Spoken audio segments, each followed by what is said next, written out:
में Tony Blair England का prime minister भी आया था।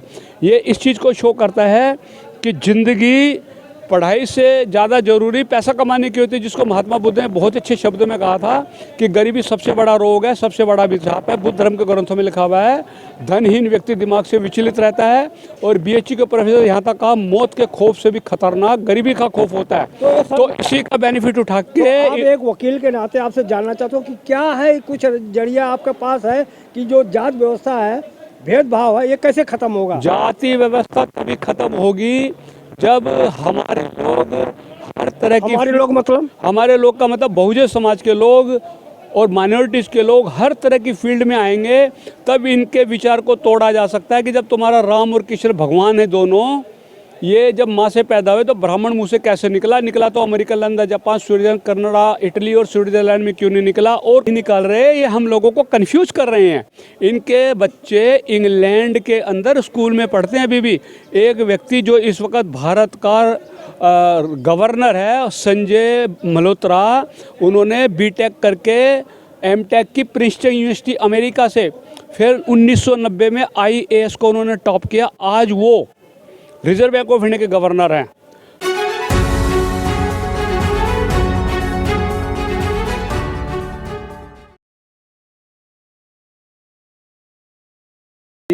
मैं दिल्ली हाई कोर्ट में राधेश्याम कंसोर्टिया एडवोकेट हूँ। जी सर, मेरा आपसे सवाल है कि आप लोग तो एक वकील हैं, तो आप ज़्यादा बेहतर जानते होंगे कि जो आज व्यवस्था है, जो जाति बात है, छुआछूत है, भेदभाव है, अंतर्जातीय शादी का ये महत्व बाबा साहब ने कहा कि अगर करेंगे तो ये व्यवस्था ख़त्म होगी। तो इसी में एक आईएएस हैं संतोष वर्मा, मध्य प्रदेश, उन्होंने एक बयान दिया कि ये आरक्षण तब तक लागू रहेगा जब तक ब्राह्मण की बेटियां हमारे लड़कों के साथ उनका संबंध शादी संबंध नहीं बनेगा, तब तक ये आरक्षण लागू रहेगा। आप इसको कैसे देखते हैं सर? देखो, ऐसे है, कभी भी किसी की भावनाओं को ठेस नहीं पहुंचानी चाहिए। ब्राह्मण, क्षत्रिय, वैश्य, शूद्र और अतिशूद्र ये सिर्फ प्रतीकात्मक होते हैं, तथ्यात्मक नहीं होते। बाबा साहब B.R. अम्बेडकर ने, जब वो 5 साल के थे, उनकी डेथ हुई थी महादेव गोविंद रानाडे की, हाई कोर्ट के जज की। तो उनकी तारीफ में उन्होंने एक किताब लिखी थी उनके लिए, क्योंकि ये कहा बाबा साहब ने कि इन्होंने ये कहा था कि 1890 के बाद तुम बहुजन समाज को आर्मी में क्यों नहीं लेते। ब्राह्मण होते हुए उन्होंने बहुजन समाज के लिए एक मुद्दा ब्रिटिश एम्पायर को दिया, जबकि उस वक्त वो हाई कोर्ट के जज भी थे। तो बाबा साहब ने कहा था कि ब्राह्मण गलत नहीं होता, ब्राह्मणवाद गलत होता है। तो ये जो इनकी स्टेटमेंट है, इसको हमें इस प्रकार देखना चाहिए कि ऐसी बातें हम बोल बोल के ही नफरत पैदा करते हैं।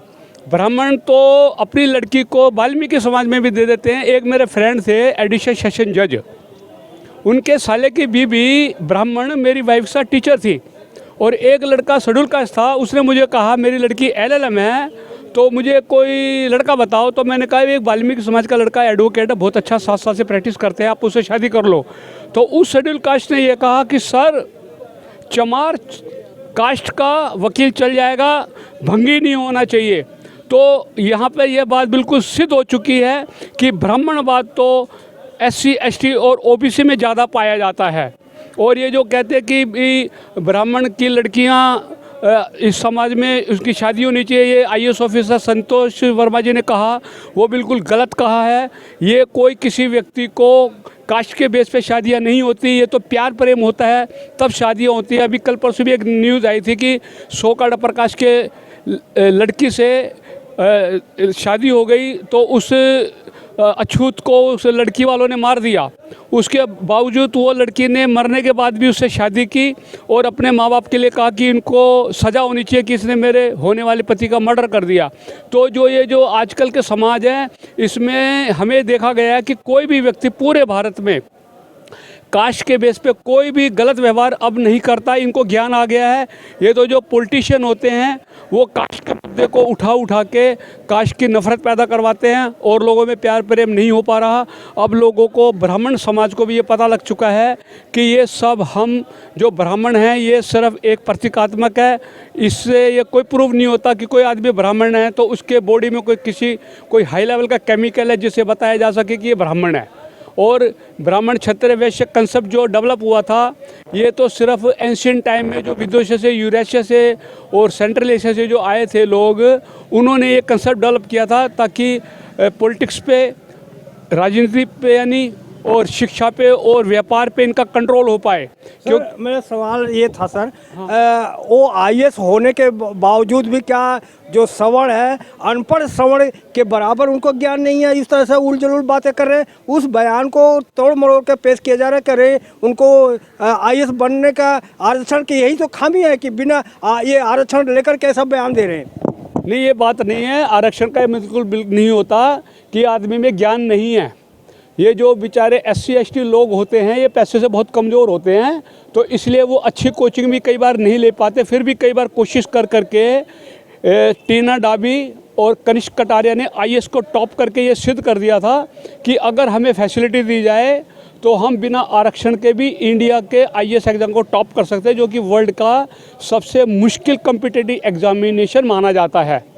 सर, इस संबंध का मतलब क्या होता है? उन्होंने कहा कि ये संबंध अगर जैसे एक शारीरिक संबंध होता है, कि सामाजिक संबंध होता है, एक व्यवहारिक संबंध होता है, ये संबंध को करें कि एक लड़की लड़का जो संबंध बनता है उससे जोड़ के ये उनका पुतला फूका जा रहा है। सर, वो गलत कर रहे हैं। वैसे वो भी, उनको भी समझना चाहिए कि कोई व्यक्ति अगर अपनी चीप पॉपुलैरिटी के चक्कर में कोई गलत स्टेटमेंट दे दे। संबंध का थोड़ा अर्थ समझा दें हमारे दर्शकों को। देखो, जो ब्राह्मण लड़की होगी, अगर कोई सोकल लोअर कास्ट का लड़का अच्छा होगा, पढ़ा लिखा होगा या अच्छी नौकरी कर रहा होगा, तो उससे शादी कर लेती है।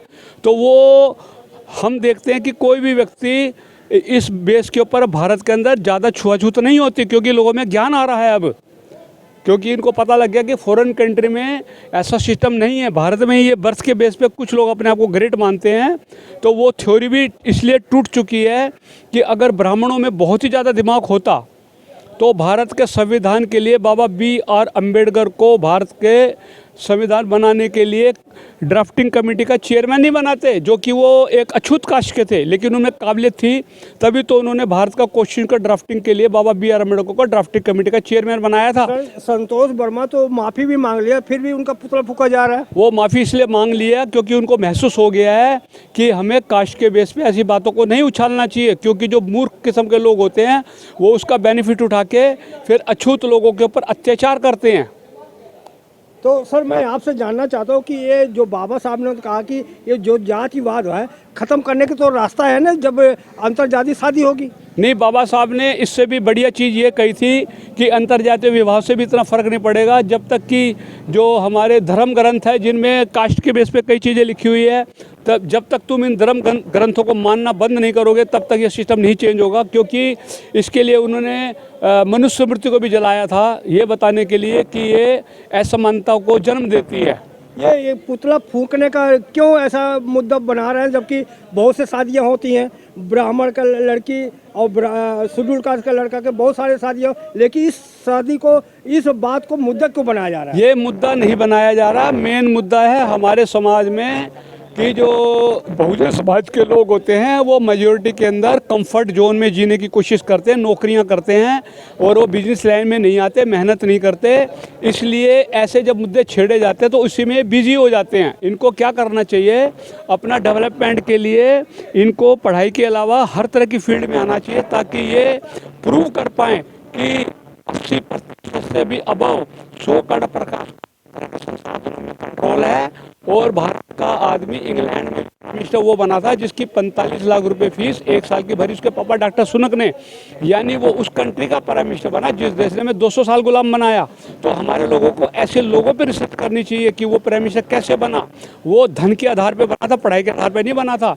तो जब आदमी एकत्रित करता है तो वो 5,000 करोड़ की शादी भी करता का लड़का अपने लड़के की, जिसमें टोनी ब्लेयर इंग्लैंड का प्राइम मिनिस्टर भी आया था। ये इस चीज़ को शो करता है कि ज़िंदगी पढ़ाई से ज़्यादा ज़रूरी पैसा कमाने की होती है, जिसको महात्मा बुद्ध ने बहुत अच्छे शब्दों में कहा था कि गरीबी सबसे बड़ा रोग है, सबसे बड़ा अभिशाप है। बुद्ध धर्म के ग्रंथों में लिखा हुआ है, धनहीन व्यक्ति दिमाग से विचलित रहता है।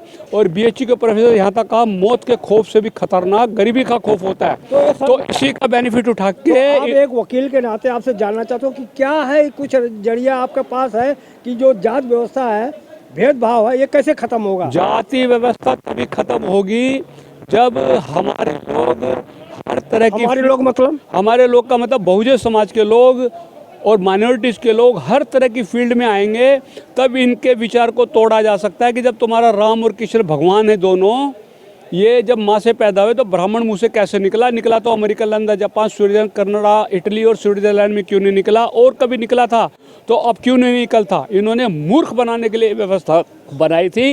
अब वो व्यवस्था इनकी मंदिरों के आधार पे चल रही है, क्योंकि इनके मंदिर से अरबों खरबों की इनकम होती है। इसका तोड़ नहीं है बहुजन समाज के पास, क्योंकि ये तो नौकरियां ही करता है और इनके पास ज़मीन भी नहीं है, इसलिए छोटा मोटा काम करते हैं। इसलिए गरीबी के वजह से ये इनके विचार को नहीं तोड़ पा रहे। जी सर, मैं एक और सवाल आपसे लेना चाहता हूँ कि शिक्षा व्यवस्था में बड़ा आलोचना हो रहा है कि आज जो शिक्षा व्यवस्था अंग्रेजों का व्यवस्था है, पहले गुरुकुल का व्यवस्था, शिक्षा व्यवस्था बहुत अच्छा था। तो इस व्यवस्था को आप कैसे देखते हैं? गुरुकुल की व्यवस्था जो शिक्षा का, कैसे आप देखते हैं? ये गुरुकुल की व्यवस्था को अच्छा इसलिए बता रहे हैं क्योंकि गुरुकुल की व्यवस्था में 100 कार्ड अपर कास्ट के ब्राह्मण, क्षत्रिय, वैश्य 3 लोग ही पढ़ सकते थे, और वही लोग पूरे भारत के ऊपर कंट्रोल करते थे।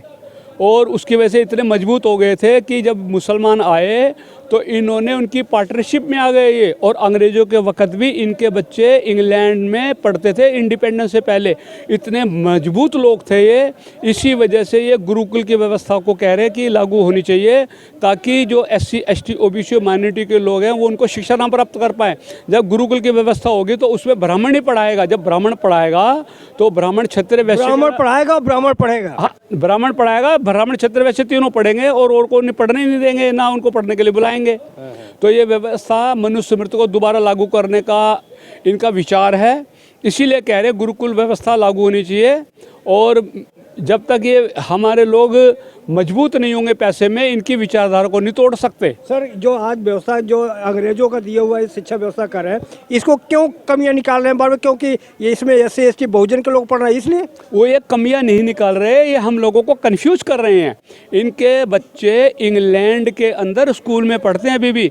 एक व्यक्ति जो इस वक्त भारत का गवर्नर है, संजय मल्होत्रा, उन्होंने BTech करके MTech की प्रिंसटन यूनिवर्सिटी अमेरिका से, फिर 1990 में IAS को उन्होंने टॉप किया। आज वो रिजर्व बैंक ऑफ इंडिया के गवर्नर हैं।